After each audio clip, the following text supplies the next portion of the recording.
ஆண்டவரும் இரட்சகருமாகிய இயேசு கிறிஸ்துவின் நாமத்தினாலே உங்கள் யாவருக்கும் என்னோட அன்பின் வாழ்த்துதலை தெரிவித்துக் கொள்கிறேன்.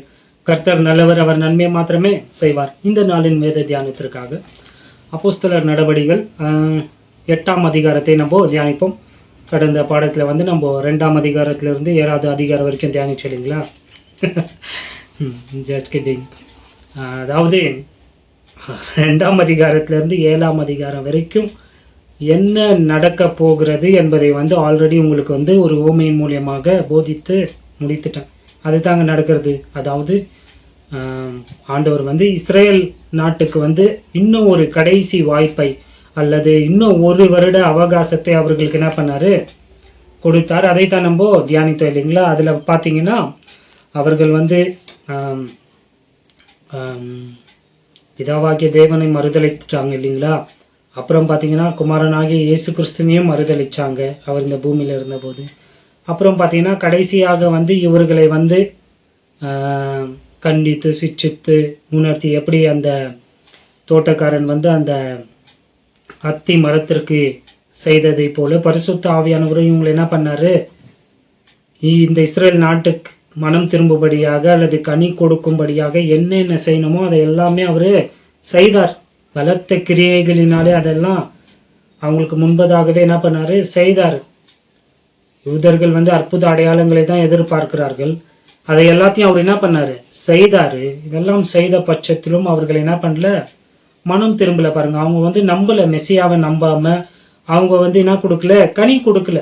நீதி, நேர்மை,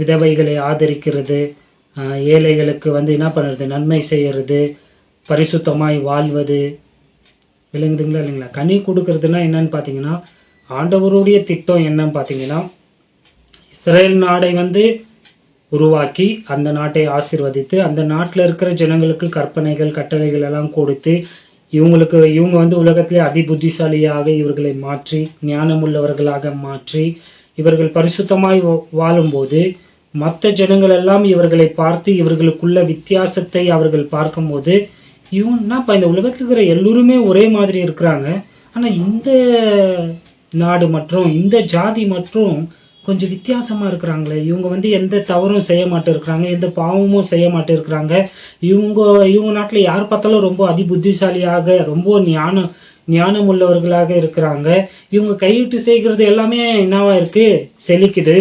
இவங்களுக்கு இவங்க ஃபெயிலியரே பார்க்க மாட்டேருக்கிறாங்க, தோல்வியே பார்க்க மாட்டேருக்கிறாங்க, இவங்க வாழ்க்கையில எப்போ பார்த்தாலும் ரொம்ப மகிழ்ச்சியாக இருக்கிறாங்க.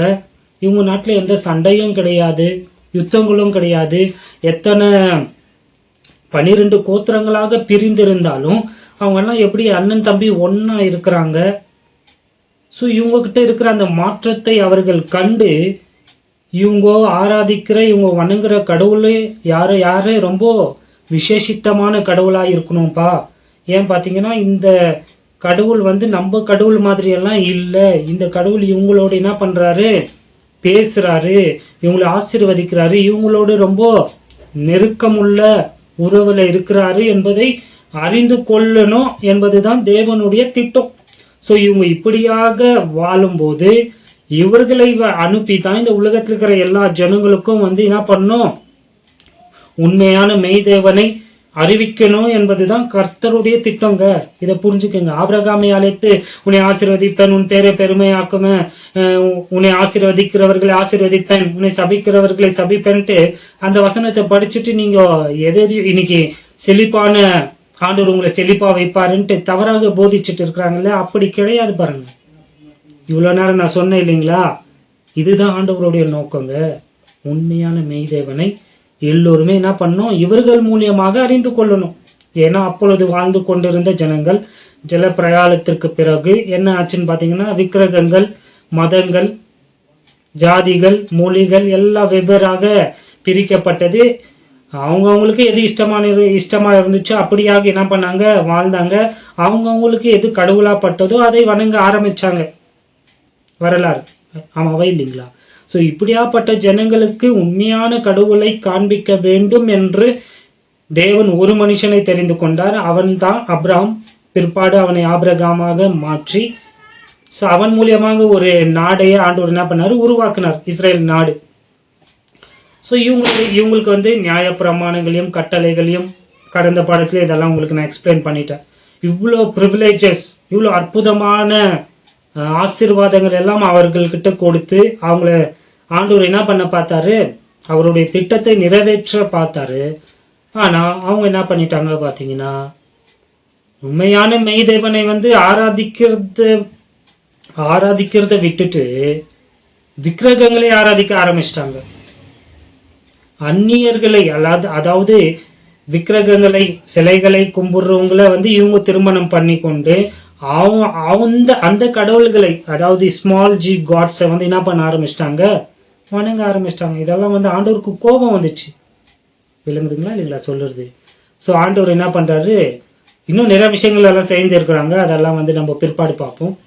புரியும்படியாக சொல்றார். இந்த பாடமே இன்ட்ரோடக்ஷன், 2வது அதிகாரத்திற்கு முன்னுரை தான்.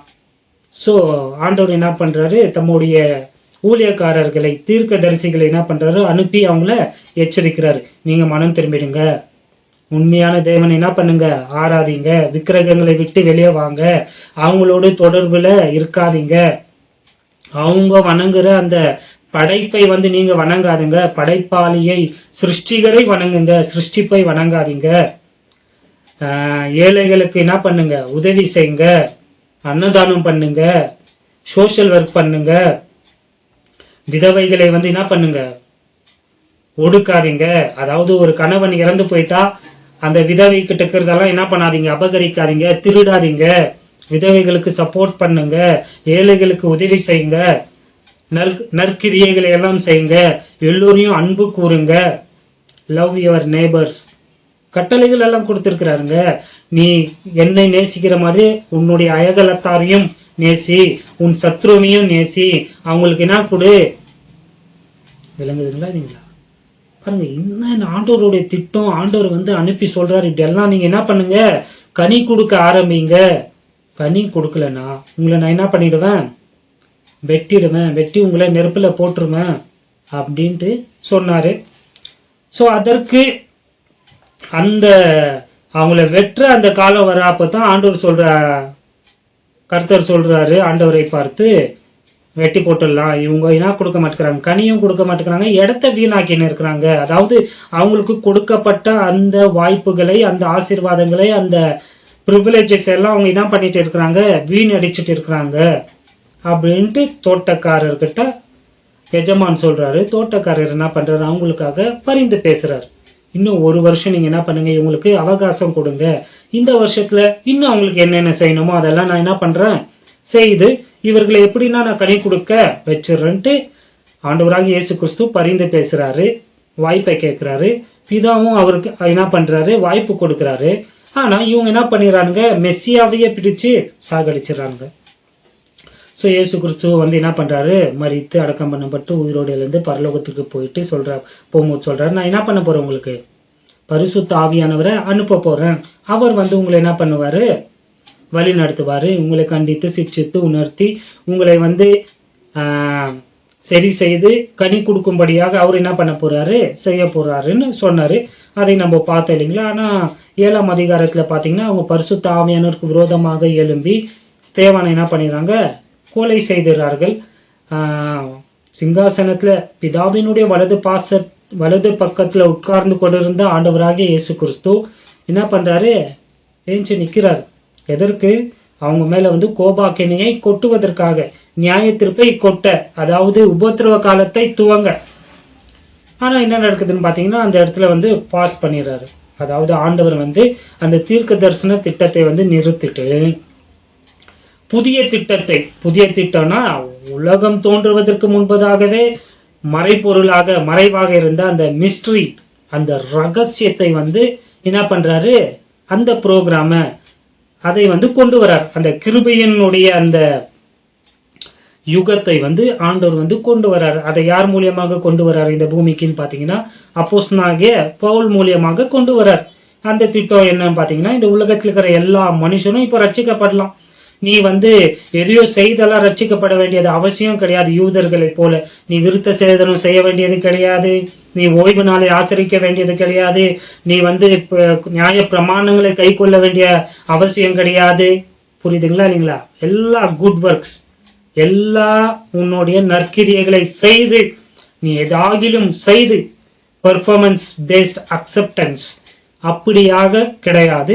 கிருபையினால உங்களுக்கு ரட்சிப்பு. இயேசு கிறிஸ்து கல்வாரி சிலுவையில என்ன செய்தாரோ அதை நீங்க நம்பினா நீங்க ரட்சிக்கப்படுவீங்க. ரட்சிக்கப்பட்டவர்களுக்கு ஆண்டவர் மோட்சத்துல என்ன வைத்திருக்கிறார்? ஒரு இடம் வைத்திருக்கிறார். அவங்களுக்கு மோட்சம்லாம் கிடையாது, அவங்களுக்கு பூமி தான். பரலோகம் பூமிக்கு வரப்போகுது அவங்களுக்கு. ஆனா நாம பரலோகத்திலேயே என்ன ஆயிட போறோம்? நிரந்தரமாக என்றென்றைக்கும் கிறிஸ்துவோடு கூட ஆள போறோம். எங்க? பரலோகத்துல. இதுதான் ஆண்டவருடைய இந்த புதிய திட்டம், கிருபையின் திட்டம். ஸோ இன்னைக்கு இப்போ இந்த 7 அதிகாரத்தையும் நான் ஒரே ஓமையில சொல்லிட்டேன் இல்லைங்களா? நிறைய பேர் இதை நம்ப மாட்டாங்க, இருப்பாங்க இல்லையா? ஸோ அவங்களுக்காக தான் இந்த வேர்ஸ் பை வேர்ஸ் ஸ்டடியாக 2ஆம் அதிகாரத்திலேருந்து 7ஆம் அதிகாரம் வரைக்கும் வேர்ஸ் பை வேர்ஸாக நான் கற்றுக் கொடுக்குறப்போ அவங்களுடைய மனக்கண்கள் திறக்கப்படும். நான் சொல்லி இந்த உண்மைதான் என்பதை அவங்க நம்புவாங்க. அதற்கு கொஞ்சம் அவகாசம் எடுக்கும். எவ்வளோ அவகாசம்? இந்த 7 அதிகாரத்தை முடிக்கிற வரைக்கும். சரி, பரவாயில்ல. எப்பவுமே ஒரு சத்தியத்தை நம்பணும்னா பரவாயில்ல, டைம் எடுத்துட்டே நம்புங்க, பிரச்சனை கிடையாது. ஏன்னா பொய்யை நம்புறது இன்ஸ்டன்டா நம்புவாங்க, சத்தியத்தை நம்புறதுக்கு கொஞ்சம் நேரத்தை எடுப்பாங்க இல்லையா? எடுத்துக்கீங்க. பார்க்கலாமா? இப்போ நான் சொன்னது உண்மையா இல்லையா என்பதை நம்பாதவங்க என்ன பண்ணுங்க, உங்களுடைய வேதத்தை எடுத்து பாருங்க. அப்போஸ்தலர் 2ஆம் அதிகாரம் வசனம் 1வது வசனத்தை நாம் வாசிப்போம். பெந்தேகோஸ்தே என்னும் நாள் வந்தபோது அவர்கள் எல்லோரும் ஒருமனப்பட்டு ஓரிடத்தில் வந்திருந்தார்கள். ஸோ தமிழ் வேதாகமத்தை வாசிக்கிறவங்களுக்கு சரியா புரியாது. பெந்தேகோஸ்தே என்ன நாள் வந்த போதுன்னா என்ன அர்த்தம்ன்றது சரியா விளங்காது. நான் ஆங்கில பைபிளை வாசிக்கிறேன். ஏன்னா அங்க ஒரே ஒரு சின்ன வார்த்தை மிஸ் ஆகுனா கூட என்ன ஆயிடும் பாத்தீங்கன்னா, முதல் கோணல் முற்றும் கோணல் இல்லைங்களா? ஒரு சின்ன இதை மிஸ் பண்ணிட்டீங்கன்னா ஃபுல் சத்தியமே மிஸ் ஆயிடும். The Acts of the Apostles chapter 2 verse 1 வாசிக்கிறேன் பாருங்க, king James version. And when the day of Pentecost was fully come, they were all with one accord in one place. Fully come. கவுன்சிங்களா?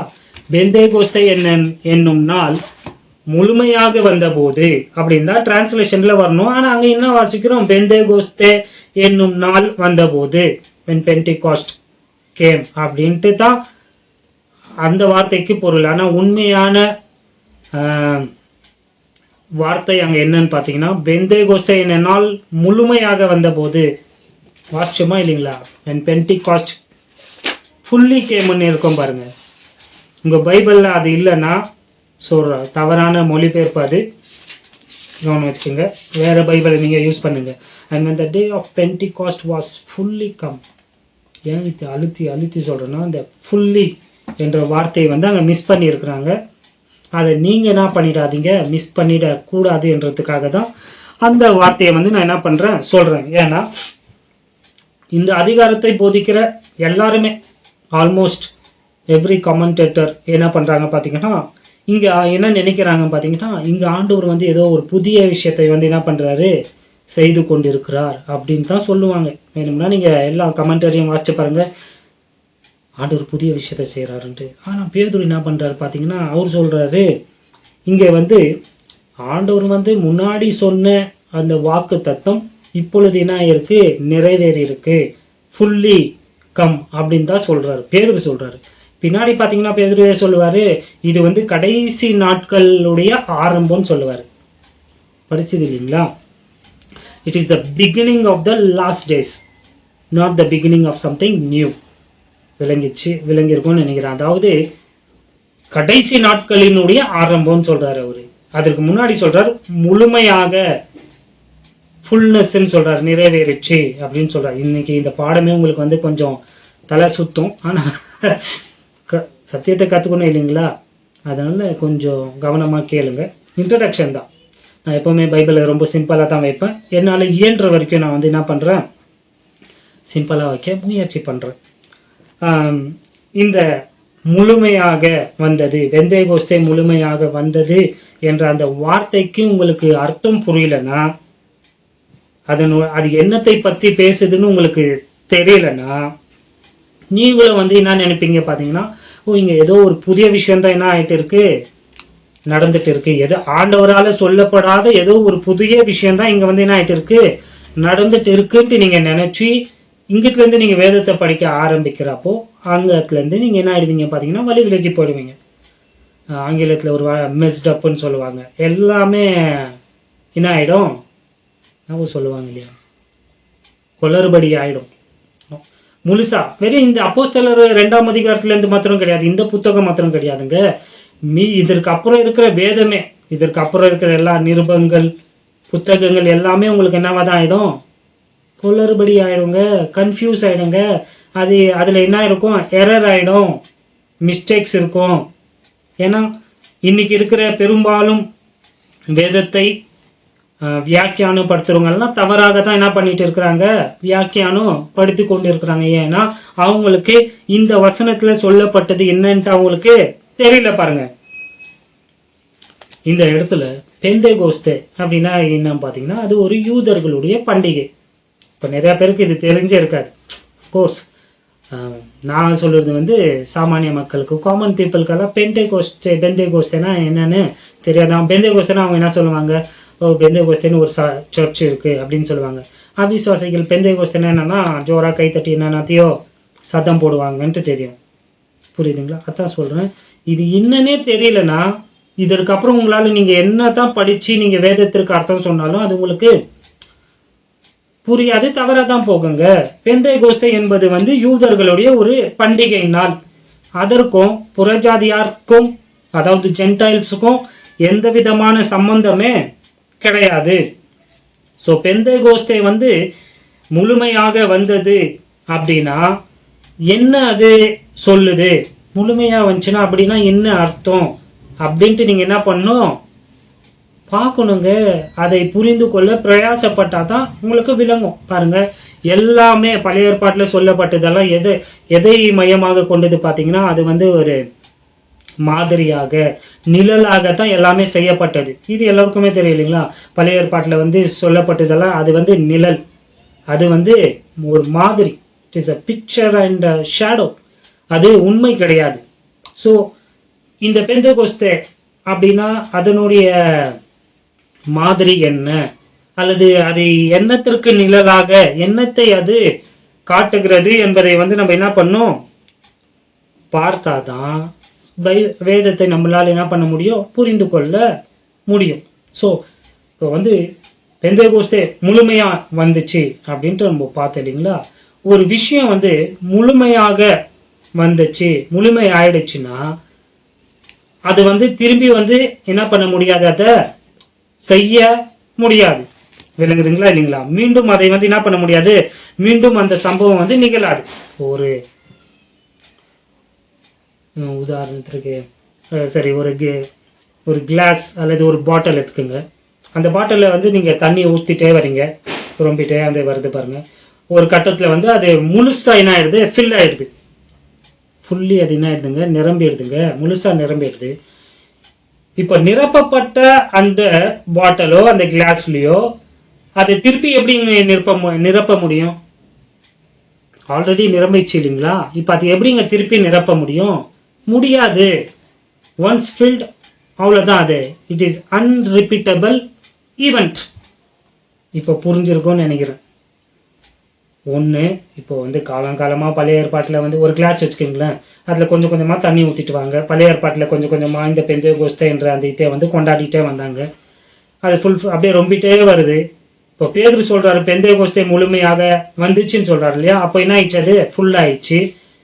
இப்போ திருப்பி அது வந்து ஃபுல்லா ஆகுமா, repeat ஆகுமா? ஆகாது. ஆமாவா இல்லைங்களா? ஒரு தடவை ஒன்று நிரப்பப்பட்டுச்சுன்னா அது திருப்பி நிரப்பப்பட ஆகாதுங்க. It is unrepeatable event. கவனம் வச்சுக்கோங்க. அது போலவே தான் பெந்தேகோஸ்தே கூட பார்த்தீங்கன்னா அது வந்து ஆல்ரெடி வந்துச்சுன்னா திருப்பி பெந்தேகோஸ்தே என்பது வந்து வராது. ஏன்பா இவ்வளோ அப்படியே சுத்துறேன்னா காரணம் இருக்கு. நம்ம காரணம் இல்லாமல் செய்ய மாட்டோம் இல்லையா? எதுவுமே சொல்றேன் கேளுங்க. இன்னைக்கு நிறைய விசுவாசிகள், போதகர்கள் எல்லாரையும் நீங்க பாத்தீங்கன்னா ப்ரேயர் மீட்டிங்ஸ் எல்லாம் அங்கங்க பாத்தீங்கன்னா ப்ரேயர் மீட்டிங்ஸ் எல்லாம் அரேஞ்ச் பண்ணிட்டு அதுக்கு பேர் பாத்தீங்களா பெந்தேகோஸ்தே அப்படின்ட்டு பேர் வைப்பாங்க. மீண்டும் பெந்தேகோஸ்தேன்னு சொல்லுவாங்க. கேட்டுக்கிறீங்க, பார்த்தது இல்லைங்களா? அவங்க என்ன சொல்றாங்கன்னா, அவங்களுக்குள்ள ஏதோ ஒரு குற்ற உணர்வு, கில்ட்டியா ஃபீல் பண்றாங்க. எதுலயும் அவங்க ஃபெயில் ஆயிட்ட மாதிரி அவங்களுக்கு தோணுது. ஸோ அவங்க என்ன பண்றாங்க, திருப்பி நம்ம ஒரு கூடுகையை ஏற்படுத்தி எல்லோரையும் வர வச்சு திருப்பி வந்து என்ன பண்ணலாம், அந்த பெந்தேகோஸ்தேனுடைய அந்த சம்பவத்தை மீண்டும் கிரியேட் பண்ணலாம், உருவாக்கலாம் அப்படின்ட்டு அவங்க என்ன பண்றாங்க, இந்த மீட்டிங்ஸ் எல்லாம் வைக்கிறத நீங்க பார்த்துருப்பீங்க. அதனாலதான் சொல்லிட்டு இருக்கிறேன், பெந்தேகோஸ்தே என்பது நிறைவேறி ஆயிற்று. It is unrepeatable. அதை வந்து நீங்க திருப்பி ரிப்பீட் பண்ணணும்னு சொல்றாங்க இல்லையா, அதற்காக தான் இவ்வளவு எக்ஸ்பிளனேஷன் கொடுத்துட்டு இருக்கிற. அதை வந்து நீங்க என்ன பண்ண முடியாது, ரிப்பீட் பண்ண முடியாது. பெந்தேகோஸ்தே வந்து யூத மக்கள் வந்து நீண்ட காலமாக வந்து என்ன பண்ணிட்டு இருந்தாங்க, எதிர்பார்த்து கொண்டு இருந்தார்கள். அவர்கள் எதிர்பார்த்து கொண்டிருந்த அது வந்து அப்போ என்ன ஆயிற்று, முழுமையாக வந்தது, அங்க நிறைவேறியது. அது மீண்டும் வந்து திருப்பி வந்து அது ரிப்பீட் பண்ண முடியாது என்பதை தான் உங்களுக்கு நான் என்ன பண்ணிட்டு இருக்கிறேன், சொல்லிட்டு இருக்கிறேன். பாருங்க, இந்த உலகத்துல எவ்வளவு விஷயத்த நம்ம வந்து ரிப்பீட் ஆகும். ஆனா இயேசு கிறிஸ்துவினுடைய வாழ்க்கையில ஒரு சில விஷயங்கள் வந்து ரிப்பீட்டே ஆகாது. இன்னும் ஈஸியா உங்களுக்கு எப்படின்னா நான் புரிய வைக்கிறேன். இப்போ பாத்தீங்கன்னா, இயேசு கிறிஸ்து முதலாவது இந்த பூமிக்கு வந்தார் இல்லைங்களா, மாம்சத்துல வந்தார் இல்லைங்களா, இந்த ஃபிளஷ், கடவுள் மாம்சத்துல அவதரித்தார் இல்லைங்களா 2000 வருஷங்களுக்கு முன்பதாக. அதை தான் நம்ம கிறிஸ்துமஸ் என்று கொண்டாடுறோம் இல்லைங்களா. இயேசு கிறிஸ்து மனிதனாக இந்த பூமிக்கு வந்தார். ஆனா அடுத்தது அவர் வரப்போ அவர் மீண்டும் எப்படி வந்தாரோ அப்படி வரப்போறது கிடையாது. ஏன் பாத்தீங்கன்னா, அவர் மறுரூப சரீரத்துல வருவார். முதல் முறை வரப்போ அவரு மாம்ச சரீரத்துல வந்தாரு, பிளஷ்ல வந்தாரு இல்லைங்களா. 2வது முறை வரப்போ அவர் குளோரிஃபைடு பாடியில தான் வரப்போறார், மகிமையின் சரீரத்துல தான் வரப்போறார். சரி, இப்போ இயேசு கிறிஸ்து முதல் தடவையாக இந்த பூமியில வரப்போ ஒரு கன்னிகையின் வயிற்றுல வந்து அவர் பிறந்தார். ஆமாவா இல்லைங்களா? மரியாளுடைய வயிற்றுல பிறந்தார் இல்லைங்களா, கன்னிகையின் வயிற்றுல, வெர்ஜின் பர்த் இல்லைங்களா. இப்போ இயேசு கிறிஸ்து திரும்பி வந்து அவர் வந்து ஒரு கன்னிகையின் வயிற்றுல பிறக்க போறது கிடையாது. ஆல்ரெடி அவர் பிறந்துட்டாரு, அது திருப்பி இப்போ நடக்க போறது கிடையாது. It is unrepeatable event. இப்போ புரிஞ்சிருக்கும்னு நினைக்கிறேன். இயேசு கிறிஸ்து மாம்சத்துல முதல் முறை வந்தாருங்க, வந்து இந்த பூமியில என்ன பண்ணாரு, மரித்தார். மரித்து 3வது நாள்ல என்ன பண்ணாரு, உயிரோடு எழுந்தார். இந்த 3 சம்பவமும் திரும்பி நடக்குமா? Is it unrepeatable? Sorry, it is ரிப்பீட்டபிள்னு கேட்கிறேன் நான். இட் இஸ் அன்ரிப்பீட்டபிள்ங்க. அது மீண்டும் அந்த சம்பவம் மீண்டும் என்ன பண்ணாது, நிகழாது. இயேசு கிறிஸ்து மீண்டும் ஏதோ ஒரு யாரோ ஒரு கன்னிகின் வயிற்றுல பிறக்க போறதும் கிடையாது, அவர் மீண்டும் மறிக்க போறதும் கிடையாது. அவர் வந்து மீண்டும் மறிச்சாதான் உயிரோட எழ முடியும். ஸோ அதுவும் ஆகாது. ஸோ அது வந்து அன்ரிப்பீட்டபிள், அது மீண்டும் சம்பவிக்க போறது கிடையாது. அது போலவே பெந்தேகோஸ்தே என்ற நாள்ல வந்து பரிசுத்த ஆவியானவர் இந்த பூமிக்கு இறங்கி வந்தார் இல்லைங்களா, அப்போஸ்தலர் 2ஆம் அதிகாரத்துல. அதுவும் நிறைவேறிச்சு, அதுவும் மீண்டும் நடக்க போறது கிடையாது. அதுதான் சொல்லிட்டு இருக்கிறேன். பெந்தேகோஸ்தே நாள் அவங்க ஆவலா எதிர்பார்த்து கொண்டிருந்தாங்க இல்லையா நீண்ட காலமாக. அந்த சம்பவம் அப்போஸ்தலர் 2ஆம் அதிகாரத்துல நிறைவேறிச்சு. அதனுடைய அந்த நிழல் வந்து நிறைவேறிச்சு, அதனுடைய அந்த மாதிரி நிறைவேறிச்சு. அது மீண்டும் என்னாகாது, அந்த சம்பவம் மீண்டும் நிகழாது அப்படி என்பதை உங்களுக்கு சொல்லிட்டு இருக்கிறேன். ஸோ பெந்தேகோஸ்தே என்னன்னு தெரிஞ்சுக்கணும்னா நம்ம எங்க போகணும் பாத்தீங்கன்னா, அதனுடைய ஆரம்பத்திற்கு போகணும். ஏதோ ஒரு விஷயத்தை தெரிஞ்சுக்கணும்னா எப்பவுமே எங்க தான் போகணும், பிகினிங், ஸ்டார்டிங்க்கு போகணும். போலாமா? லேவியராகமும் 23ஆம் அதிகாரத்தை திருப்புங்களேன். அங்க எழுதியிருக்கு பாருங்க. இங்க என்ன நடக்குதுன்னு பாத்தீங்கன்னா, இஸ்ரேல் ஜனங்களுக்கு ஆண்டவர் என்ன பண்றாரு பாத்தீங்கன்னா, அவங்க வந்து அவங்களுக்கு பண்டிகைகளை கொடுக்கிறார்.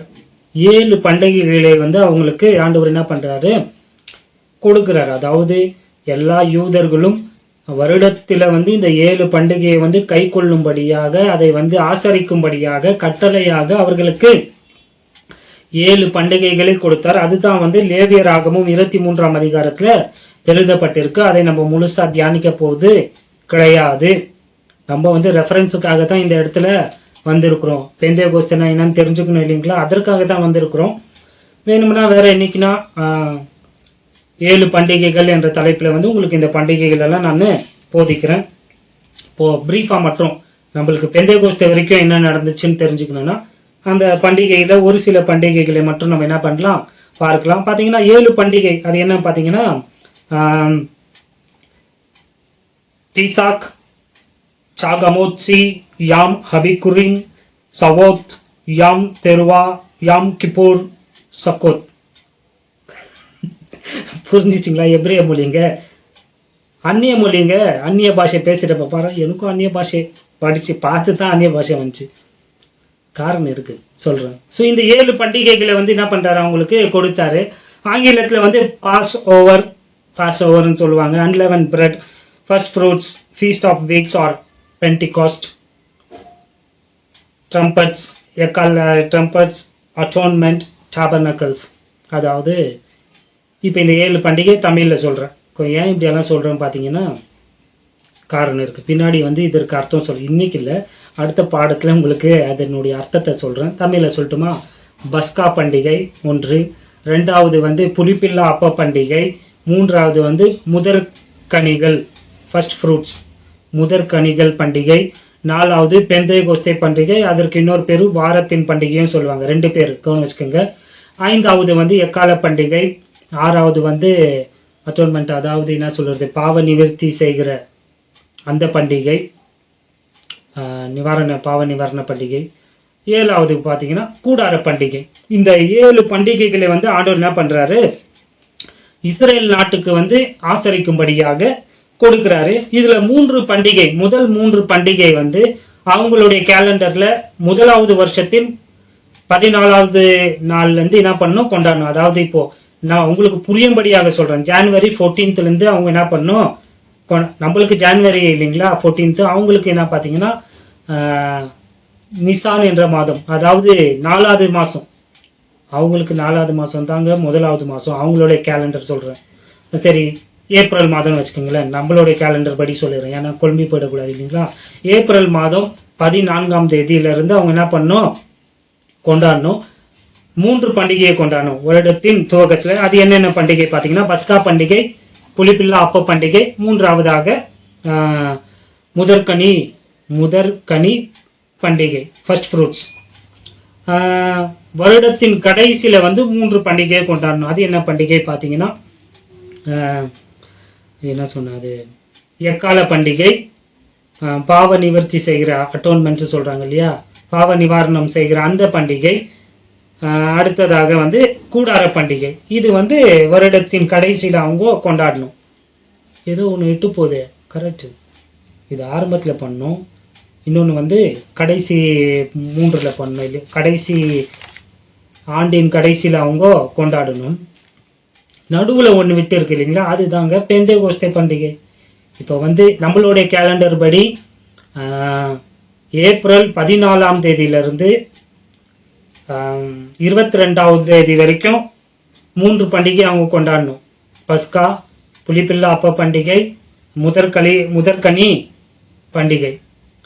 அதற்கப்புறம் பார்த்தீங்கன்னா கடைசியாக அக்டோபர் மாதத்தில் வந்து அவங்க வந்து எக்கால பண்டிகை,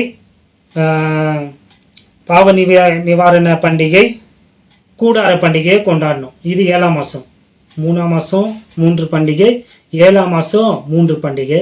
நடுவில் வந்து ஜூன் மாசத்துல ஒரு பண்டிகை கொண்டாடணும். அது என்ன பண்டிகை பார்த்தீங்கன்னா அதுதாங்க பெந்தேகோஸ்தே பண்டிகை, பென்டிகாஸ்ட், அல்லது வந்து வாரத்தின் பண்டிகை அவங்க என்ன பண்ணணும், கொண்டாடணும். ஸோ ஆண்டவர் சொல்றாரு, இந்த பண்டிகையை கொண்டாடுறப்போ உங்களுடைய எல்லா ஆண் பிள்ளைகளும், மேல்ஸ், யூதர்களுடைய ஆண் பிள்ளைகள் வந்து 20 வயதுல இருந்து இருக்கிற எல்லா ஆண் பிள்ளைகளும் எங்க வரணும்னு பார்த்தீங்கன்னா, அவங்க உலகத்துல எந்த பகுதியில வேலைக்கு போயிருந்தாலும் சரி, அவங்க எங்க வந்துடணும், எருசலேமுக்கு வந்துடணும். வாசிப்போம். யாத்ராகமும் 23ஆம் அதிகாரம் பாருங்களேன். எக்ஸோடஸ் 23ஆம் அதிகாரம் 14வது வசனம் பாருங்க. வருஷத்தில் 3 தரம் எனக்கு பண்டிகை ஆசரிப்பாயாக. இப்போ கர்த்தர் சொல்றாரு மோசே கிட்ட, வருஷத்துல 3 தடவை வந்து எனக்கு பண்டிகையை ஆசரிக்கணும். 7 பண்டிகை தானேனா 3 தரம்னா சொல்றேன், 3 தரம் ஆசரிப்பாயாக. அதுதான் உங்களுக்கு பிரிச்சேன் இல்லைங்களா. முதல் 3 பண்டிகை வந்து வருடத்தின் துவக்கத்துல, 3 பண்டிகை வந்து கடைசியில, வருடத்தின் இறுதியில, சென்டர்ல ஒரு பண்டிகை, அது பெந்தேகோஸ்தே பண்டிகை. யாத்ராகமும் 23ஆம் அதிகாரம் வசனம் 14 பாருங்க. வருஷத்தில் 3 தரம் எனக்கு பண்டிகை ஆசரிப்பாயாக. இங்க கர்த்தர் வந்து சொல்றார் மோசே கிட்ட, வருஷத்துல 3 முறை வந்து எனக்கு பண்டிகை நீங்க என்ன பண்ணணும், இஸ்ரேல் ஜனங்கள் ஆசரிக்கணும். 7 பண்டிகை தானப்பா, 7 பண்டிகை தான், அது 3ஆக பிரிக்கப்பட்டிருக்கு. கீழே நான் சொன்னேன் இல்லைங்களா, வருடத்தின் ஆரம்பத்துல, அதாவது நம்மளுடைய கேலண்டர் படி ஏப்ரல் மாதத்துல 3 பண்டிகை, ஜூன் மாதத்துல ஒரு பண்டிகை, அக்டோபர் மாதத்துல 3 பண்டிகை. ஸோ 3.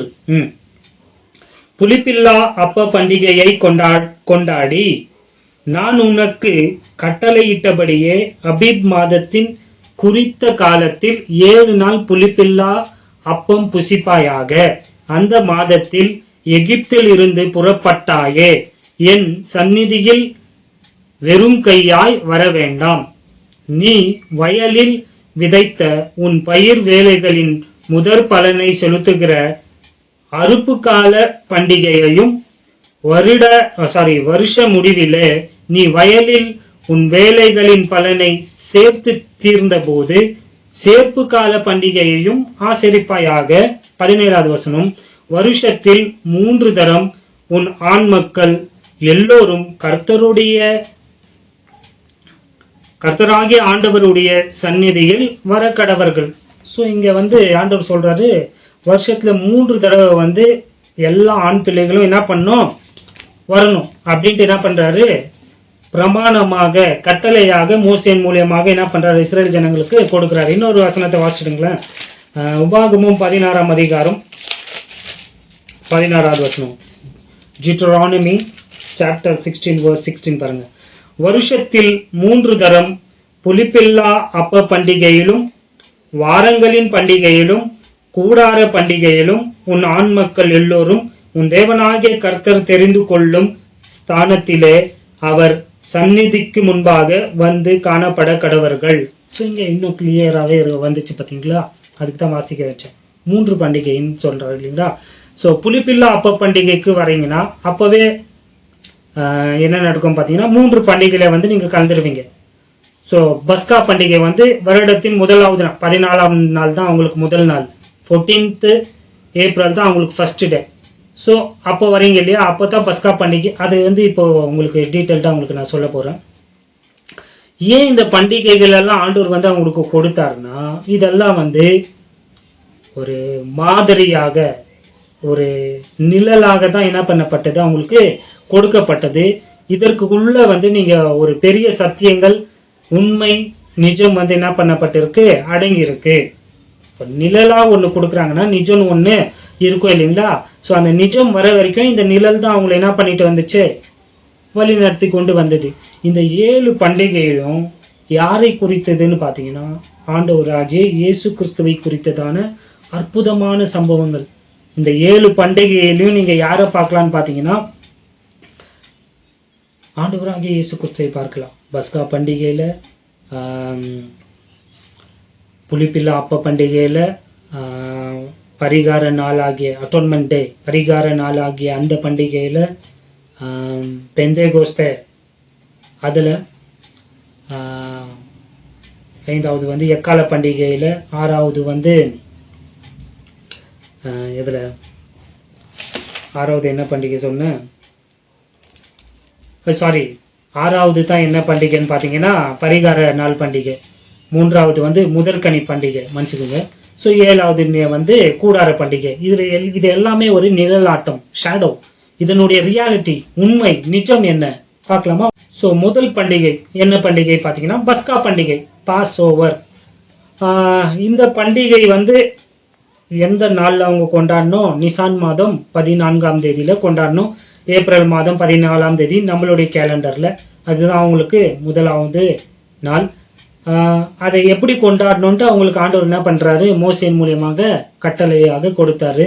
அதாவது அந்த நிசான் மாதம் 14ஆம் தேதி வந்து இவங்க ஒரு குற்றமற்ற ஒரு வித்தவுட் பிளமிஷ் ஒரு ஆட்டை எடுத்து, அந்த ஆட்டை வந்து பலி கொடுத்து வெட்டி, அதனுடைய ரத்தத்தை கொஞ்சம் எடுத்து என்ன பண்ணும், ஒரு செடியில அதை வந்து டிப் பண்ணி தொட்டு, அதை நிலக்கால் வாசல்களில வந்து என்ன பண்ணும், பூசும்படியாக அவங்களுக்கு கட்டளையிட்டார்.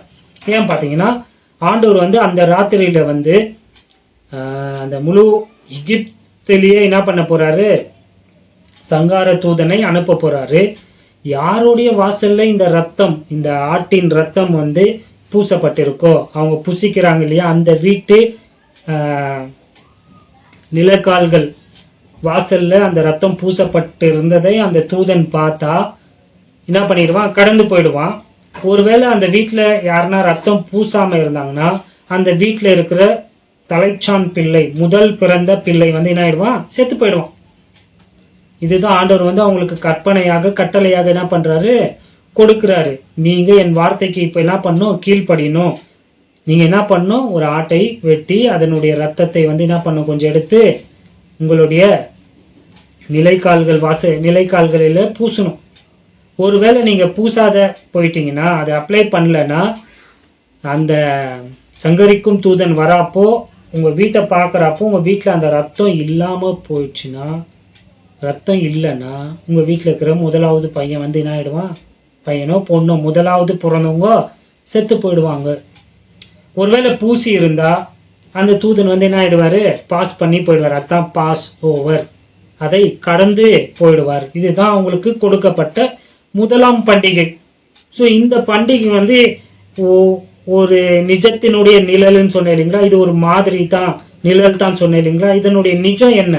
நிஜம் வந்து எங்க நடக்குதுன்னு பாத்தீங்கன்னா, ஆண்டவராகிய இயேசு கிறிஸ்துவினுடைய வாழ்க்கையில சம்பவிக்குது பாருங்க. எப்படி இஸ்ரேல் ஜனங்களை வந்து அடிமை வீடு ஆகிய அந்த எகிப்துல இருந்து ஆண்டவர் விடுதலையாக்கி கொண்டு வந்தாரோ, அது போலவே ஆண்டவராகிய இயேசு கிறிஸ்துவும் பாவத்திற்கு அடிமையா இருந்த நம்மை வந்து தம்முடைய அந்த மரணத்தின் மூலியமாக, சிலுவை மரணத்தின் மூலியமாக, அவர்தான் பஸ்கா ஆட்டுக்குட்டியாக கல்வாரி சிலுவையில நம்மளுக்காக, நம்மளுடைய பாவங்களுக்காக என்ன பண்ணாரு? மரித்தார், பலி செலுத்தப்பட்டார், பலி கொடுக்கப்பட்டார். சோ அவருடைய ரத்தத்தினாலதான் நமக்கு வந்து என்ன உண்டாயிருக்கு? மீட்பு. எபேசியர் 1ஆம் அதிகாரம் 7வது வசனம் இல்லைங்களா போதிச்சிருக்கிறேன். அவருடைய ரத்தத்தினால நமக்கு மீட்பு, பாவ மன்னிப்பாக மீட்பு உண்டாயிருக்குங்க. சோ இயேசு கிறிஸ்து பஸ்கா ஆட்டுக்குட்டியாக அவர் என்ன பண்ணாரு? கல்வாரி சிலுவையில நம்மளுக்காக மரித்து அவருடைய ரத்தத்தினால நம்மளை விலை கொடுத்து என்ன பண்ணிட்டாரு? வாங்கிட்டாரு. சோ இப்போ வந்து பிதா நம்மை பார்க்கிறப்போ பிதா நம்மை நியாயம் தீர்க்க மாட்டார். எப்படி அங்க எகிப்துல அந்த சங்கார தூதன் வந்து கடந்து செல்றப்போ யாருடைய வீட்டின் மேல ரத்தம் இருந்துச்சோ அங்க அவர் அப்படியே கடந்து போயிடுவார் இல்லைங்களா, அவங்களை நியாயம் தீர்க்காம. அது போலவே பிதாவானவர் யாரெல்லாம் ஆண்டவராகிய இயேசு கிறிஸ்துவை ஏற்றுக்கொண்டிருக்கிறார்களோ, ரட்சிக்கப்பட்டிருக்கிறார்களோ, அவருடைய ரத்தத்தின் மூலியமாக பாவங்கள் கழுவப்பட்டிருக்கோ, அவருடைய ரத்தம் நம்மளுடைய பாவங்களை மூடப்பட்டிருக்கோ, பிதா நம்மை பார்க்கிறப்போ நம்மளுடைய பாவம் அவருடைய கண்ணுக்கு என்ன ஆகாது? புலப்படாது, தெரியாது. ஏன்னா நம்ம யாருக்குள்ள இருக்கிறோம்? கிறிஸ்துவுக்குள்ள இருக்கிறோங்க. we are in Christ. எபேசியர் நிருபம் அங்கத்துல இருந்து தானே வந்திருக்கிறோம். அதுக்கு தான் சொல்றேன், கிறிஸ்துவுக்குள்ள நீங்க வந்துடணும். கிறிஸ்துவுக்குள்ள தான் பாதுகாப்பு. நம்ம அவரை ஏற்றுக்கொள்றப்ப நம்ம கிறிஸ்துவுக்குள்ள வந்துடுறோங்க. we are body of Christ. அதுக்கு தான் சொல்றேன், நம்ம கிறிஸ்துவின் சரீரங்க. பிதாவாகிய தேவன் நம்மை பார்க்கிறப்போ அவர் நம்மை பார்க்க மாட்டார், மாறாக இயேசு கிறிஸ்து தான் அவருக்கு தெரிவார். நம்ம கிறிஸ்துவுக்குள் மறைந்திருக்கிறோம். அப்போஸ்தலனாகிய பவுல் சொல்றாரு இல்லையா, என்னுடைய ஜீவன் யாருக்குள்ள மறைந்திருக்கிறது? கிறிஸ்துவுக்குள் மறைந்திருக்கிறது. அவருடைய ரத்தம் நம்மளுடைய பாவத்தை சுத்திகரித்த வாசப்பிதா நம்மை பார்க்கிறப்போ பாவியாக பார்க்க மாட்டார். நம்ம அவருடைய பார்வைக்கு யாராகத்தான் இருக்க போகிறோம்? நீதிமான்களாக இருக்க போறோம். நம்மளுடைய நீதி அல்ல, சுயநீதி அல்ல, நாட் செல்ஃப் ரைச்சியஸ்னஸ், அவருடைய நீதி, கிறிஸ்துவினுடைய நீதியினாலே நம்ம தரிக்கப்பட்டிருக்கிறோங்க. we are covered by the blood of Jesus Christ. When Father sees us, he sees us in Christ. So he does not judge us. His wrath is not poured upon us. அவர் நம்மை நியாயம் தீர்க்க மாட்டார். அவருடைய கோபாக்கினை நம்ம மேல வராதுங்க. அதுக்கு தான் சொல்றேன், யாரெல்லாம் குமாரனை உடைகிறார்களோ அவர்கள் ஜீவனை உடைகிறார்கள். தேவனுடைய கோபம் அவர்கள் மேல் நிலை நிற்க மாட்டாது. புரிஞ்சிருக்கும்னு நினைக்கிறேன். இதுதான் இந்த பண்டிகையினுடைய நிஜம், நிறைவேறுதல். It is unrepeatable event. ஆமாவா இல்லைங்களா? இயேசு கிறிஸ்து திரும்பி மறிக்க போறது கிடையாது. கவனம் வச்சுக்கோங்க. ஸோ இதை எதிர்நோக்கி தான் இஸ்ரேல் ஜனங்கள் தங்களுடைய பண்டிகையை என்ன பண்ணிட்டு இருந்தாங்க, கொண்டாடிட்டு இருந்தாங்க. ஆண்டவர் அவங்களை ரட்சித்து ராஜ்யத்திற்குள்ள அவங்களை கொண்டு போவார். நிழல் நிஜம். ஸோ ஒருபோதும் நீங்க என்ன பண்ணிடக்கூடாது, இந்த சத்தியத்தை மறக்க கூடாது. ஒருவேளை யாருன்னா ஆண்டவராகிய இயேசு கிறிஸ்துவை ஏற்றுக்கொள்ளாதவங்க இதை பார்த்தீங்கன்னா கையெடுத்து உங்களை கெஞ்சி கேட்டுக்கிறேன், ஆண்டவராகிய இயேசு கிறிஸ்துவை நீங்க என்ன பண்ணுங்க, நம்புங்க, ஏற்றுக்கொள்ளுங்க. ஏன்னா நீங்க எதையோ செய்தெல்லாம் உங்களுடைய பாவத்தை உங்களால நிவர்த்தி செய்ய முடியாதுங்க. இயேசு கிறிஸ்துவை நீங்க ஏற்றுக்கொண்டீங்கன்னா அவருடைய ரத்தம் உங்களுடைய பாவத்தை என்ன பண்ணும், சுத்திகரிக்கும். அப்போ உங்களுக்கு தண்டனை கிடையாது. அடுத்தது நான் வேகமா ஓடுறேன். இரண்டாவது பண்டிகை என்ன கொடுத்தாரு பாத்தீங்கன்னா, புளிப்பில்லா அப்ப பண்டிகை. இது எவ்வளவு நாள் பண்டிகை பாத்தீங்கன்னா, இது 7 நாள் பண்டிகை. பஸ்கா பண்டிகை ஒரே ஒரு நாள் பண்டிகைங்க. அன்னைக்கு அந்த 14ஆம் தேதி அது செய்யணும். இந்த பண்டிகை 7 நாள் பண்டிகை. இது எப்போ கொண்டாடணும் பாத்தீங்கன்னா, பஸ்காவுக்கு அடுத்த நாளே. அது 14ஆம் நாள் கொண்டாடப்பட்டது இல்லைங்களா? இது 15ஆம் தேதி கொண்டாடணும். 15ஆம் தேதியிலிருந்து 7 நாட்கள் 22ஆம் தேதி வரைக்கும் இவங்க இதை என்ன பண்ணணும், ஆசரிக்கணுங்க. சோ இந்த பண்டிகையினுடைய பேர் என்னன்னு பாத்தீங்கன்னா, புளிப்பில்லா அப்ப பண்டிகை, அன்லெவன்ட் பிரெட் ஃபீஸ்ட். இது எது குறிக்கிறதுன்னு பாத்தீங்கன்னா, அங்க பாருங்க, இந்த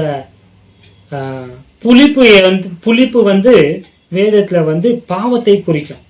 நீங்க புளிப்பில்லா அப்ப பண்டிகை நீங்க என்ன பண்ண கொண்டாடணும்னு சொன்னாரு இல்லைங்களா? ஏன் புளிப்பை சேர்க்க கூடாதுன்னு சொன்னார்னா, புளிப்பு பாவத்தை குறிக்குங்க. அந்த புளித்த தன்மை ஒரு அப்பத்தை என்ன பண்ணிடும், உப்ப செய்துடும் இல்லைங்களா?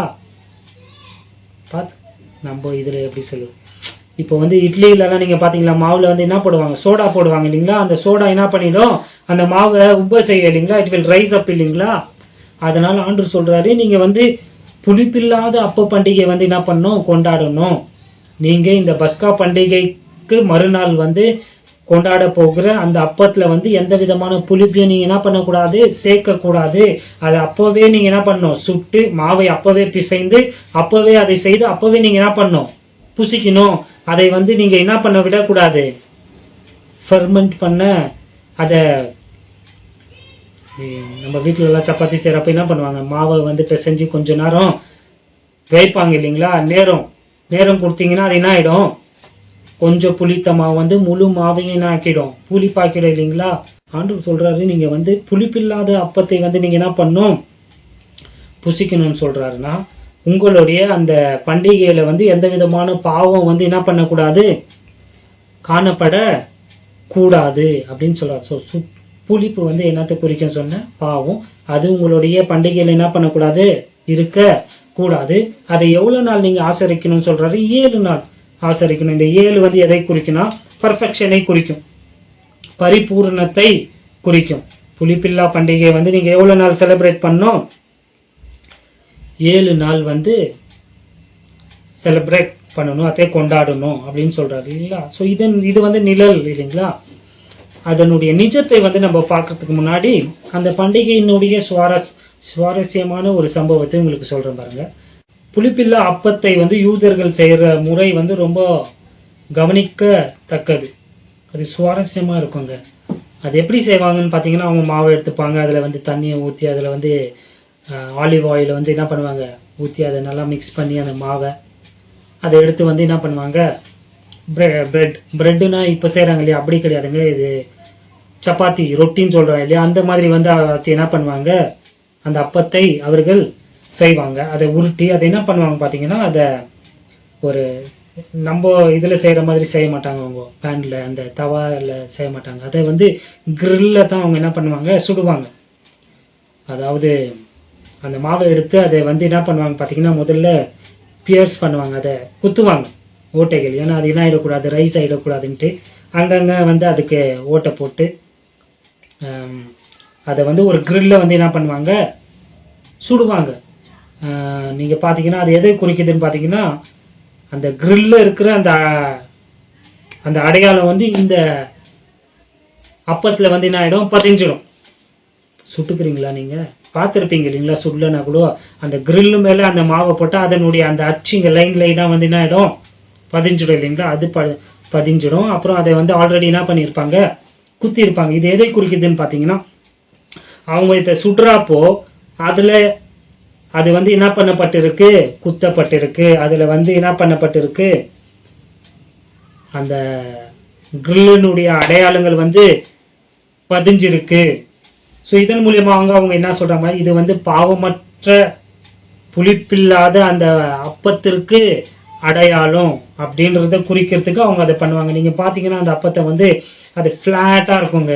வேணும்னா டிஸ்கிரிப்ஷன் பாக்ஸில் வந்து அவங்க எப்படி செய்கிறாங்க, அது எப்படி இருக்கும்ன்ட்டு வேணும்னா உங்களுக்கு போடுறேன், பார்த்துக்குங்க, புரிஞ்சுக்க பிரயாசப்படுங்க. அது வந்து ஃப்ளாட்டாக இருக்குங்க, ஸ்லைட்டு மாதிரி இருக்கும். நம்ம சுடுற இது மாதிரி இருக்காது பாருங்கள், சப்பாத்தி மாதிரி எல்லாம் இருக்காது அது. ஸோ இந்த அப்பா, அந்த வீட்டினுடைய அந்த தகப்பன் என்ன பண்ணுவார் பார்த்தீங்கன்னா, அந்த புளிப்பில்லா அந்த அப்பத்தை எடுத்து மூன்றாக வந்து அதை என்ன பண்ணுவார், ஒரு பேக்கில் வச்சிருப்பாரு. அதில் இருக்கிற அந்த நடுவில் இருக்கிற அந்த புளிப்பில்லா அந்த அப்பத்தை எடுத்து அதை வந்து உடைப்பாருங்க. அதை உடைச்சி ஒரு துணியில் வந்து அதை என்ன பண்ணிடுவார், சுற்றி அதை வந்து ஒரு மண்ணுக்கு கீழே யாருக்கும் தெரியாது என்ன பண்ணிடுவார், புதைச்சிடுவார். இது ட்ரெடிஷனாக நடக்கிறதுங்க. இதெல்லாம் நம்ம பார்த்துருக்க மாட்டோம். வேணும்னா நீங்கள் யூடியூப்லலாம் நீங்கள் போய் இதை பார்க்கலாம். அந்த வீட்டினுடைய அந்த தகப்பன் என்ன பண்ணுவார் பார்த்தீங்கன்னா, அந்த புளிப்பில்லா அப்பத்தை எடுத்து அதை உடைத்து அதை வந்து ஒரு துணியில் வந்து சுற்றி அதை என்ன பண்ணிடுவார், புதைச்சிடுவார். புதைச்சிட்டு இப்போ பண்டிகையை வந்து அவங்க என்ன பண்ணிடுவாங்க, கொண்டாடிட்டே இருப்பாங்க. அதற்கப்புறம் என்ன நடக்கும் பார்த்தீங்கன்னா, அந்த பிள்ளைகள் எல்லாம் வீட்டில் இருக்கிற அந்த பிள்ளைகள் என்ன பண்ணுவாங்க, இந்த அப்பத்தை வந்து தேடி என்ன பண்ணுவாங்க, தோண்டி அதை எடுப்பாங்க. இப்போ புதைக்கப்பட்டது வந்து என்ன பண்ணப்படணும், எடுக்கப்படணும் இல்லைங்களா. இதெல்லாம் எதை குறிக்கிறது பார்த்தீங்கன்னா, அடக்கத்தையும் உயிர் தெழுதலையும் குறிக்குதுங்க. அவங்க வந்து புதைத்து வைத்த அந்த புளிப்பில்லாத அப்பத்தை வந்து இப்போ என்ன பண்ணுவாங்க, வெளியே தோண்டி அதை வெளியே எடுத்து பிள்ளைகள் எடுத்துன்னு வருவாங்க இல்லைங்களா. அந்த வீட்டின் தகப்பன் வந்து அதை வந்து என்ன பண்ணுவார், வாங்குவார் பிள்ளைங்க கிட்ட ஏதாகிலும் கொடுத்து.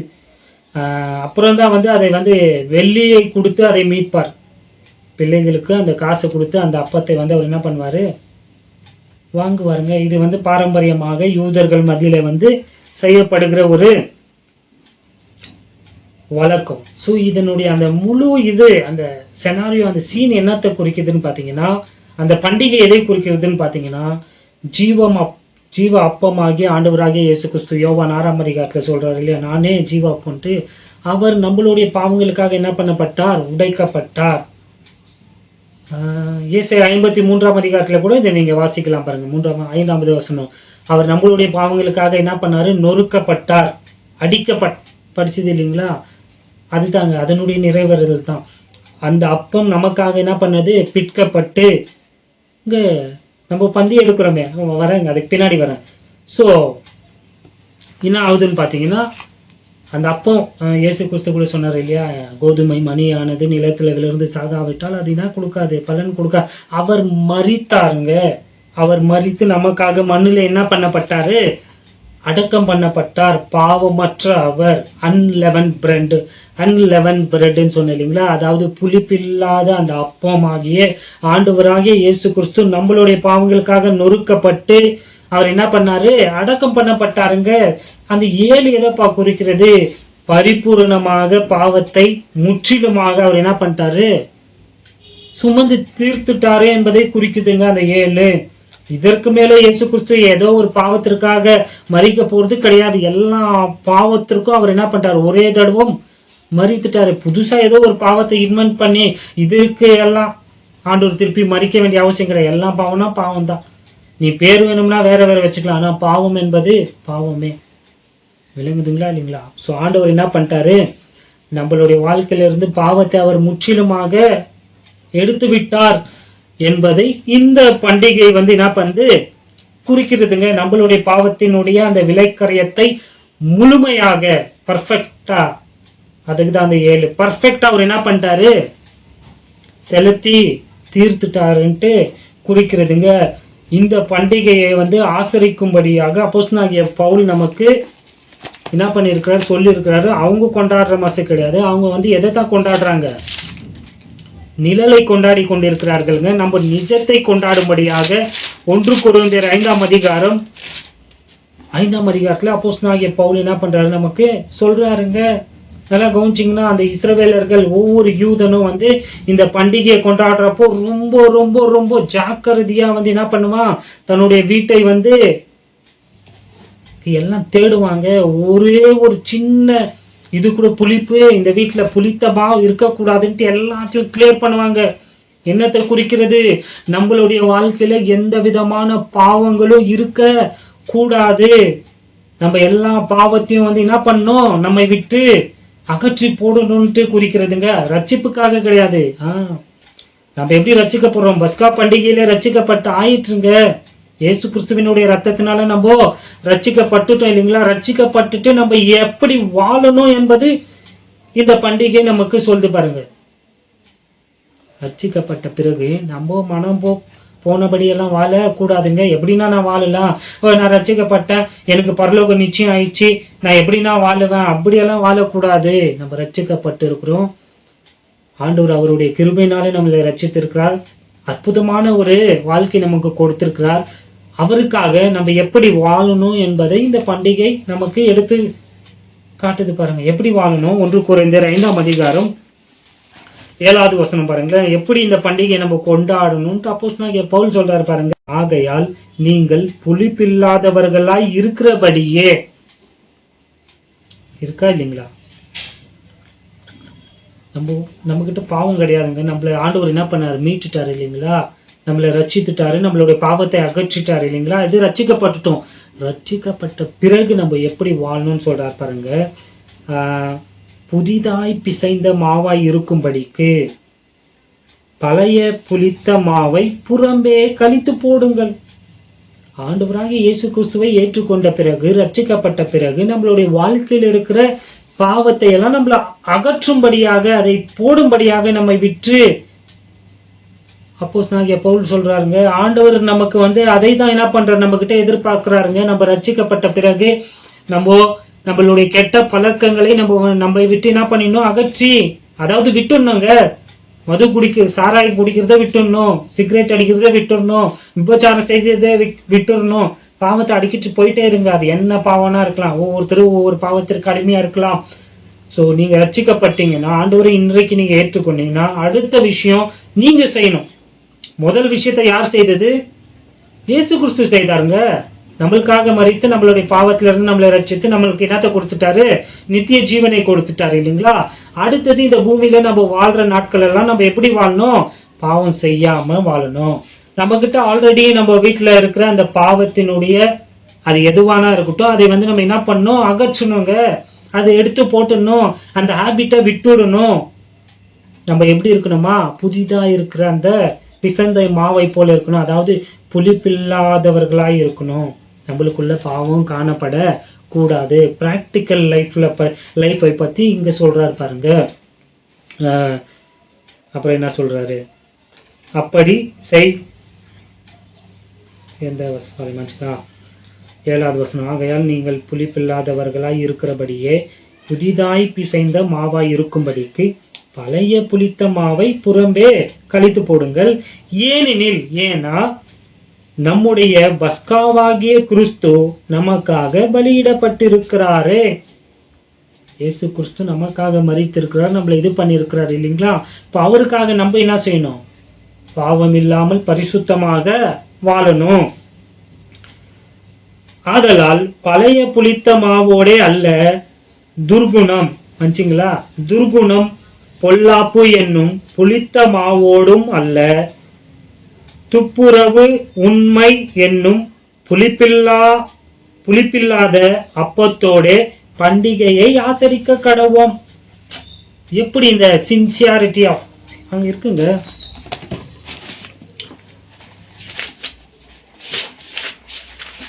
1 கொரிந்தியர் 5ஆம் அதிகாரம் சேம் தானே, ஆங்கிலத்தில் உங்களுக்கு இது பண்றேன். 8வது வசனமா? Therefore let us keep the feast not with old leaven, neither with the leaven of malice and wickedness. வந்து பாருங்க, but with the unleavened bread of sincerity and truth. அதை எப்படி நம்ம ஆசரிக்கணும்னு சொல்றாருங்க. நம்ம ரட்சிக்கப்பட்ட பிறகு எப்படியாக நம்ம வாழணும் அப்படின்ட்டு இங்க எவ்வளவு அற்புதமாக எழுதப்பட்டிருக்கு பாருங்க. ஆனா இன்னைக்கு கிறிஸ்துவ வாழ்க்கையில வந்து முதலாவது சொல்றாங்க, ஆனா 2வது யாரும் சொல்றது கிடையாது. ஆனா நம்ம அதை தான் எபேசியர் 3 முதல்ல வந்து ஆண்டவர் நமக்கு என்ன செய்தார் என்பதை வந்து நம்ம தெரிஞ்சுக்கணும். அது நம்மளுடைய உபதேசம், நம்மளுடைய நிலைப்பாடு, பொசிஷனுங்க. நம்ம ரட்சிக்கப்பட்டோம், நமக்கு நம்ம யாரா இருக்கிறோம், கிறிஸ்துவுக்குள்ள நமக்கு என்ன சம்பவிக்கும், நம்ம எங்க போறோம் என்பதெல்லாம் வந்து முதல்ல சொல்லிட்டு, அப்புறம் நம்ம எப்படி நாம என்ன செய்யணும், கிறிஸ்து என்ன செய்தார் என்றதை தியானித்து, அப்புறம் நம்ம எப்படி நடந்து கொள்ளணும், நம்ம என்ன செய்யணும் என்பதை தான் அப்போஸ்தலனாகிய பவுல் வந்து என்ன பண்ணுவாரு, அதிகாரம் 4, 5, 6ல போதிப்பார். அதை நம்ம தியானிக்க போறோம். அதே மாதிரி ரோமர்ல கூட முதல்ல ஆண்டவர் நமக்கு என்ன செய்தார், அப்புறம் நாம என்ன செய்யணும், எப்படி நடந்துக்கணும், நம்ம மாம்சத்துல நடக்கக்கூடாது, ஆவியில நடக்கணும். நம்ம ரட்சிக்கப்பட்டோம்னா நம்மளுடைய அவயவங்களை வந்து அநீதிக்கு ஒப்புக்கூடாமல் நம்ம நீதிக்கு, புரியுதுங்களா இல்லைங்களா? இதெல்லாம் செய்யறது நம்ம எதுக்கு கிடையாது, ரட்சிக்கப்பட கிடையாது. நல்லா புரிஞ்சுக்குங்க. நிறைய பேர் வந்து இதெல்லாம் ரட்சிக்கப்படுறதுக்கு, பரலோகத்துக்கு போறதுக்கு இதெல்லாம் செய்யணும்னு போதிப்பாங்க. கள்ள உபதேசம், தவறு. அதுதான் இங்க நான் சொல்றேன். இதெல்லாம் வந்து நம்மளுடைய நல் நடக்கை. இதன் மூலியமாக பிதாவினுடைய நாமம் மகிமைப்படும். நம்ம ஆண்டவரை வந்து ஆண்டவருடைய குணாதிசயத்தை நம்மளுடைய வாழ்க்கையில நம்ம என்ன பண்ணோம், பிரதிபலிக்கணும். மேலும் தேவன் எவர்களை முன்குறித்தாரோ அவர்களை தம்முடைய குமாரனுடைய சாயலுக்கு ஒப்பாக மாறும்படியாக முன்குறித்தார். ரோமர் 8:29. நம்ம இயேசுவை போல அனுதினமும் மாறணும். பாவமற்ற ஒரு வாழ்க்கையை வாழணும், பாவம் செய்யாம வாழணும், உண்மை உள்ளவர்களாக வாழணும். நம்மளோட வாழ்க்கையில எந்த விதமான புளிப்பும் காணப்பட கூடாது. அடுத்தது 3வது பண்டிகை. அது என்ன பண்டிகை பாத்தீங்கன்னா, the feast of first fruits, அதாவது முதல் விளைச்சலின் பண்டிகை. இது யாத்திராகமம் நம்ம வாசிச்சு இல்லைங்களா, 23ஆம் அதிகாரத்துல 23ஆம் அதிகாரம் வசனம் வந்து 15வது வசனம் பாருங்களேன். புளிப்பில்லா அப்ப பண்டிகையை கொண்டாடி நான் உனக்கு கட்டளையிட்டபடியே அபிமாதத்தில் குறித்த காலத்திலே 7 நாள் வந்து புளிப்பில்லா அப்பம் புசிப்பாயாக. அந்த மாதத்தில் எகிப்திலிருந்து புறப்பட்டாய். அது ஓகே, மன்னிச்சுக்குங்க. 16வது வசனம் பாருங்க. நீ வயலில் 16வது வசனம். நீ வயலில் விதைத்த உன் பயிர் வேலைகளின் முதற் பலனை செலுத்துகிற அறுப்பு கால பண்டிகையையும். சோ இந்த அவங்க பயிரிட்டு வேலை செய்து அதுல அதனுடைய முதற் பலனை வந்து அவங்க என்ன பண்ணும், ஆண்டவருக்கு கொண்டு வரணுங்க. இது வந்து எப்போ செய்வாங்கன்னு பாத்தீங்கன்னா 3வது நாள், பஸ்காவிலிருந்து 3வது நாள்ல வந்து இந்த பண்டிகை, அதாவது புளிப்பில்லா அப்ப பண்டிகை கொண்டாடி கொண்டிருக்கிற அந்த வேலையிலே தான் இந்த பண்டிகையும் அவங்க என்ன பண்ணும், இஸ்ரேல் ஜனங்கள் கொண்டாடும்படியாக ஆண்டவர் வந்து அவங்களுக்கு கட்டளை கொடுத்தார். இஸ்ரவேலர்கள் தங்கள் அறுவடையில் இருந்து முதல் பழுத்த தானியம் கதிர்களை தேவாலயத்திற்கு கடவுளுக்கு காணிக்கையாக கொண்டு வர கடவர்கள்ன்ட்டு நம்ம வாசிச்சீங்களா. ஸோ அவங்களுடைய அந்த முதற் கனியை வந்து அவங்க வந்து என்ன பண்ணணும், ஆண்டவர் கொடுக்கணும்.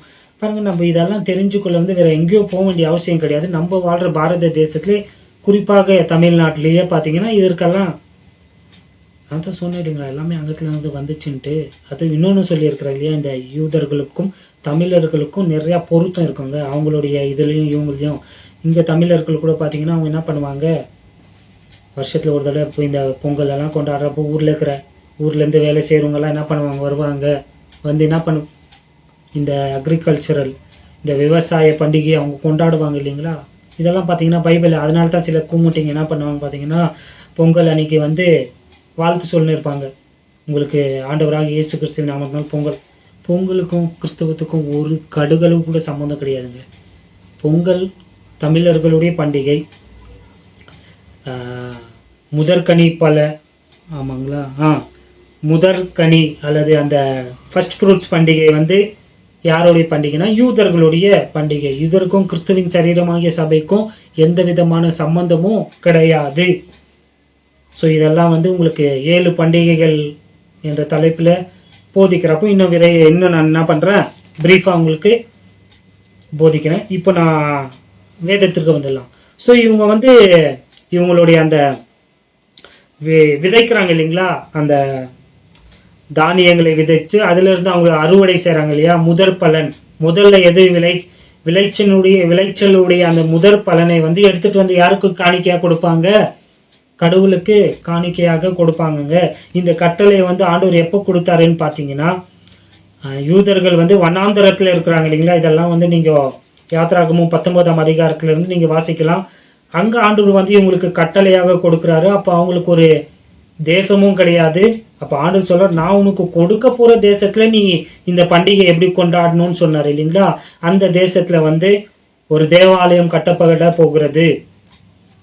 அந்த தேவாலயத்திற்கு உங்களுடைய தலைப்பிள்ளைகள், அதாவது ஆண் பிள்ளைகள் வந்து என்ன பண்ணும், உலகத்துல அவங்க எந்த இடத்துல வேலைக்கு போயிருந்தாலும் அவங்க என்ன பண்ணும், 3 தடவை வருஷத்துல 3 முறை எங்க வரணும், எருசலேமுக்கு வந்து ஆலயத்திற்கு வந்து அவங்க விவசாயம் செய்து அதுல இருந்து விளைச்சலை, அந்த விளைச்சலுடைய அந்த முதற் பலனை வந்து அவங்க என்ன பண்ணணும், கர்த்தருக்கு காணிக்க அவங்க செலுத்தணும்.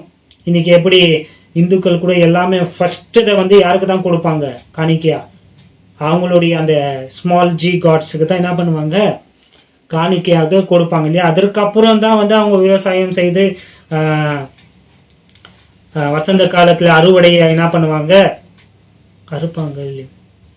விவசாயத்தை பத்தி தெரியுங்களா இல்லையா, தெரியலன்னா டிவியில கூட நீங்க பாத்துக்கோங்க. அஃப்கோர்ஸ் எல்லாருக்குமே விவசாயத்தை பத்தி தெரியும் இல்லைங்களா. முதல்ல விளைகிறத வந்து யாருக்கு தான் செலுத்துவாங்க, கடவுளுக்கு தான் செலுத்துவாங்க. ஸோ ஆண்டவர் இவங்களுக்கு கட்டளையா கொடுக்குறாரு, உன்னுடைய முதற் கனிகளை வந்து அந்த முதல் உன்னுடைய தோட்டத்துல உன்னுடைய விளைச்சல்ல விளையிற அந்த முதல் கனிகளை வந்து நீ எங்க கொண்டு வரணும், யாருக்கு காணிக்கையாக கொடுக்கணும், கடவுளுக்கு காணிக்கையா நீங்க கொண்டு வரணும். அதுக்கப்புறம் நீ வந்து நீ விதைத்திருக்கிற அந்த வறுகோதுமை வந்து என்ன ஆகும், குளிர்கால பயிராக அது வளர்ந்து அப்புறம் வந்து வசந்த காலத்துல வந்து நீ என்ன பண்ண போற, அது எல்லாத்தையும் அறுவடை செய்து சேகரிக்க போற இல்லையா. அப்போ ஒரு பண்டிகை கொண்டாடணும், அது அப்புறம் பார்க்கலாம். இப்போ வந்து உன்னுடைய நிலத்துல விளைச்சல்ல முதல்ல விளைந்திருக்கிற அந்த விளைச்சலினுடைய முதற் கனிகளை வந்து நீ என்ன பண்ணும், கொண்டு வரணும் அப்படின்ட்டு கட்டளையிட்டார். இது வந்து நிழல். இதனுடைய நிஜம் என்னன்னு பாத்தீங்கன்னா, இது வந்து ஆண்டவராகிய இயேசு கிறிஸ்துவினுடைய உயிர் தெழுதலை குறிக்கிறதுங்க. இப்போ அதுதான் முதல்ல சொன்னேன் இல்லைங்களா, கோதுமை ஆனது வந்து நிலத்துல விழுந்து சாகாவிட்டால் அது பலன் கொடுக்காது. ஒரு கோதுமை அந்த சீடு வந்து என்ன ஆகணும், மண்ணுக்குள்ள புதைந்தாத்தாங்க அது வந்து முளைத்து புதிய ஜீவனாய் வெளியே வந்து அது என்ன பண்ணும், பலன் கொடுக்கும் இல்லைங்களா. ஸோ இங்க இயேசு கிறிஸ்து தாங்க அந்த முதற் கனி, ஃபர்ஸ்ட் ஃப்ரூட். யாரு பாத்தீங்கன்னா ஜீசஸ் தான். இயேசு கிறிஸ்து மரித்து முதல்ல இந்த உயிரோடு எழுந்தவர் யாருன்னு பாத்தீங்கன்னா ஆண்டவராகிய இயேசு கிறிஸ்து. நிறைய பேர் வந்து குழம்பி போடக்கூடாது. இதற்கு முன்பதாக கூட வந்து நிறைய பேர் மறிச்சு உயிரோடு அவங்க திருப்பி செத்தாங்க, அவங்க இன்னும் எழுல. கவனம் இருக்குங்களா. இது எதை குறிக்கிறதுனா, இயேசு கிறிஸ்து மரித்து அடக்கம் செய்யப்பட்டார் இல்லைங்களா. அந்த புளிப்பில்லா அப்பத்தை அவங்க அடக்கம் செய்து 3ஆம் நாளிலே வந்து உயிரோடு எழுந்தார் இல்லைங்களா. அதை குறிக்கிறதுங்க. இயேசு கிறிஸ்து 3ஆம் நாளிலே வந்து என்ன பண்ணாரு, உயிரோடு எழுந்ததை தான் இந்த முதற் கனி வந்து பண்டிகை வந்து குறிக்கிறதுங்க. இது தாங்க இந்த பண்டிகையினுடைய நிறைவேறுதலா இருக்கு. இது வந்து 1 கொரிந்தியர் 15ஆம் அதிகாரத்துல நம்ம வாசிக்கிறோம். ஆல்ரெடி இதெல்லாம் உங்களுக்கு நான் டீச் பண்ணியிருக்கிறேன், வேணும்னா போய் கேட்டு பாருங்க. இன்ஃபாலபிள் ப்ரூஃப்ஸ்ல வந்து 20 வசனங்களுக்கு விளக்கத்தை உங்களுக்கு கொடுக்குறப்போ நான் சொன்னேன், ஆண்டவராக இயேசு கிறிஸ்து தான் முதல்ல என்ன பண்ணாரு, உயிரோடு எழுந்தாருங்க. மரணத்தையும் பாதாளத்தையும் ஜெயித்து அவர் தான் என்ன பண்ணாரு, முதல்ல எழுந்திருக்கிறாரு. அவர் தான் முதற் கனிங்க, ஃபர்ஸ்ட் ஃப்ரூட் அவர் தான். வாசிப்போம் 20வது வசனம் பாருங்களேன். கிறிஸ்துவோ மரித்தோரில் இருந்து எழுந்து நித்திரை அடைந்தவர்களில் முதற் பலனானார். நினைச்சிங்களா, ஆங்கிலத்துல அப்படியே இருக்குங்க. தமிழ்ல வந்துச்சு இல்லைங்களா, முதற் பலன்ட்டு, ஃபர்ஸ்ட் ஃப்ரூட்டுங்க. இயேசு கிறிஸ்து தான் மரித்தோர்ல இருந்து முதலாக அவர் என்ன பண்ணாரு, உயிரோடு எழுந்தாரு. இதற்கு அப்புறம் தான் பின்னாடி என்ன நடக்க போகுதுன்னு பாத்தீங்கன்னா, ஒரு பெரிய அறுவடை சம்பவிக்க போகுது இல்லைங்களா. அது யாருன்னு பாத்தீங்கன்னா நாமங்க, நம்மளுடைய உயிர் தெழுதல். அவர் தான் முதற் பலன், ஃபர்ஸ்ட் ஃப்ரூட். நம்ம எல்லாம் அப்புறமா என்ன பண்ண போறோம், எப்படி வசந்த காலத்துல வந்து அந்த அறுவடை நடக்க போகிறதோ அது போலவே இயேசு கிறிஸ்து வர அப்போ நாம கூட வந்து என்ன பண்ண போறோம், கிறிஸ்துவுக்குள் மரித்தவர்கள் முதல்ல என்ன ஆக போறாங்க, உயிரோடு எழ போறாங்க. 1 கொரிந்தியர் 15ஆம் அதிகாரம் வசனம் 20வது வசனத்தை பாருங்களேன். But now is Christ risen from the dead and become the first fruits of them that slept. வந்துச்சுங்களா இல்லைங்களா, ஃபர்ஸ்ட் ஃப்ரூட்ஸ், முதற் பலன். இயேசு கிறிஸ்து தாங்க அந்த அறுவடையின் முதற் பலன். இயேசு கிறிஸ்து தான் முதலாக உயிரோடு என்ன பண்ணாரு, எழுந்தாருங்க. இது தாங்க அந்த பண்டிகையினுடைய நிறைவேறுதல். இப்போ பார்த்த நாம வந்து எதிர்காலத்துல வந்து என்ன பண்ணப்பட போகிறோம், உயிரோடு எழ போகிறோங்க. இந்த 3 பண்டிகையும் வந்து எதை குறிக்கிறது, ஆண்டவராகிய இயேசு கிறிஸ்துவினுடைய சிலுவை மரணம், அடக்கம், அவருடைய உயிர் தெழுதல். நம்மளுடைய சுவிசேஷங்க வந்துச்சு இல்லைங்களா, இயேசு கிறிஸ்து நம்மளுடைய பாவங்களுக்காக மரித்தார், அடக்கம் பண்ணப்பட்டார், 3ஆம் நாள் உயிரோடு எழுந்தாருங்க. இது ஆல்ரெடி இயேசு கிறிஸ்துவினுடைய வாழ்க்கையில என்ன ஆயிற்று, நிறைவேறிற்றுங்க. இதற்கு இது வந்து திரும்ப என்ன ஆகாது, ரிப்பீட் ஆகாதுங்க. It is unrepeatable event, it is fulfilled. இப்போ 4வதா ஒண்ணு ஃபுல்ஃபில் ஆச்சு. அது என்ன என்பதை வந்து வச்சுக்கோங்க, ரொம்ப டைம் ஆயிடுச்சு. அடுத்த பாடத்துல உங்களுக்கு நான் போதிக்கிறேன். பெந்தேகோஸ்தே நிறைவேறுதல், அது எதை குறிக்கிறது என்பதை அடுத்த பாடத்துல பார்க்கலாம். இன்னைக்கு பார்த்த இந்த 3 பண்டிகையை வந்து நீங்க என்ன பண்ணக்கூடாது, மறக்க கூடாது. அதாவது இயேசு கிறிஸ்து தான் நம்மளுடைய பஸ்காவா இருக்கிறார். நம்மளுக்காக அடிக்கப்பட்ட பஸ்கா ஆட்டுக்குட்டி யாரு, இயேசு கிறிஸ்து. அடுத்தது இயேசு கிறிஸ்து தான் நம்மளுடைய வாழ்க்கையில இருக்கிற எல்லா பாவத்தையும் எடுத்து போட்ட யாரு, புளிப்பில்லா அப்பமா இருக்கிறார். நம்மளுடைய பாவங்களுக்காக அவர் நொறுக்கப்பட்டார், அவர் உடைக்கப்பட்டார். 3வதாக இயேசு கிறிஸ்துவினுடைய உயிர் தெழுதல் தான் அந்த முதற் பலனை குறிக்கிறது. ஃபர்ஸ்ட் ஃப்ரூட்ஸ் ஃபெஸ்டிவல் அல்லது ஃபீஸ்ட். இந்த 3 பண்டிகை இயேசு கிறிஸ்துவின் வாழ்க்கையில நிறைவேறிச்சு. இது வந்து திருப்பி வந்து என்ன பண்ணப்படாது, ரிப்பீட் ஆகாது என்பதை மனதில் வைத்துக் கொள்ளுங்கள். பரிசுத்த ஆவியானவர் இந்த வார்த்தைகளை கொண்டு உங்களுக்கு ஊழியம் செய்வாராக. ஆண்டவராக இயேசு கிறிஸ்துவின் கிருபையும் சமாதானமும் நம் அனைவரோடும் இருப்பதாக. ஆமென்.